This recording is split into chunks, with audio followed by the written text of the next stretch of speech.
ఈ వీక్ మార్కెట్‌లో జరిగిన ఇంపార్టెంట్ అప్డేట్స్ మనం చూసుకుందాం. ఈ వీడియో ఎండ్ వరకు చూడండి. మా ఛానెల్‌ని ఫాలో అండ్ సబ్స్క్రైబ్ చేయండి. Hello guys, welcome to social post. నా పేరు నిహాల్. సో, ఈ వీక్ మార్కెట్ గనక మనం చూసుకున్నట్లయితే, ఈ వీక్ కొంచెం వాలటాలిటీ అనేది మనకి కొంచెం ఎక్కువగా కనిపించింది. సో, అప్పుడప్పుడు కొన్ని కొన్ని సిట్యుయేషన్స్‌లో మొత్తం వేరే సిట్యుయేషన్స్ కూడా మనందరం చూసాం. సో, మొత్తం ఆన్ యావరేజ్‌గా మనం వీక్ చూసుకున్నట్టే కొంచెం పాజిటివ్ సైన్‌లోనే మనం క్లోజ్ అయింది అని మనం అనుకోవచ్చు. అండ్ నెక్స్ట్ నిఫ్టీ 50 గనక మనం చూసుకున్నట్లయితే రెసిస్టెన్స్ దగ్గరగా కొంచెం స్ట్రగుల్ అయింది అని చెప్పుకోవచ్చు. బ్యాంక్ నిఫ్టీ గనక మనం చూసుకున్నట్లయితే ఫైనాన్షియల్ స్టాక్స్‌లో కొంచెం సెలెక్టివ్‌గా బయింగ్ కనిపించిందని మనందరూ కల్పించొచ్చు.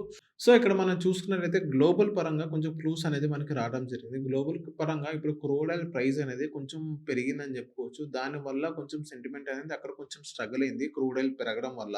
నిఫ్టీ అనాలిసిస్ గనక ఈ వీక్‌లో మనం చూసుకున్నట్లయితే నిఫ్టీ అనేది ఈ వీక్‌లో కొంచెం అప్స్ అండ్ డౌన్స్ అనేది మనకందరికీ కనిపించింది. అదే కీ రెసిస్టెన్స్ జోన్ దగ్గర సెల్లింగ్ ప్రెషర్ అనేది కొంచెం అక్కడ ఎక్కువొచ్చిందని చెప్పుకోవచ్చు.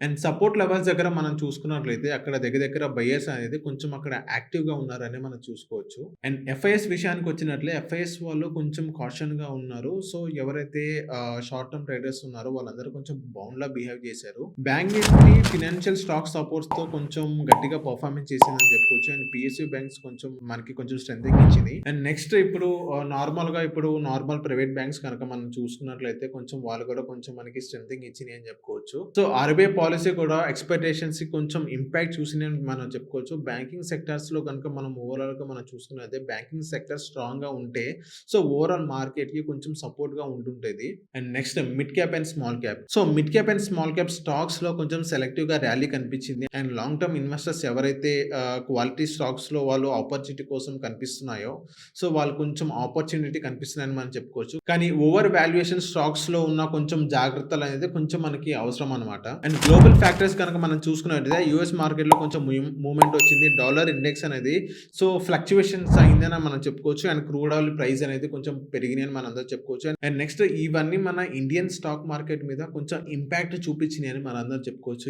ఈ వీక్ జరిగిన మార్కెట్ సిట్యుయేషన్స్‌ని బట్టి. సో, నెక్స్ట్ వీక్ మనం మార్కెట్ గనక మనం చూసుకున్నట్టయితే నెక్స్ట్ వీక్ ఇంపార్టెంట్ డేటా అనేది అండ్ గ్లోబల్ క్లూస్ అనేది అది చాలా ఇంపార్టెంట్. దానిపైన మన మార్కెట్ మీద డిపెండ్ అయి ఉంటది. నెక్స్ట్ వీక్ మార్కెట్ కూడా కొంచెం పాజిటివ్ సైన్‌లోనే ఉంటదని చాలామంది ఎక్స్‌పెక్ట్ చేస్తున్నారు. దగ్గర దగ్గర ఒక 2800 దగ్గర నుంచి ఒక 2400 సపోర్ట్ దగ్గర అక్కడ ఉంటది అని.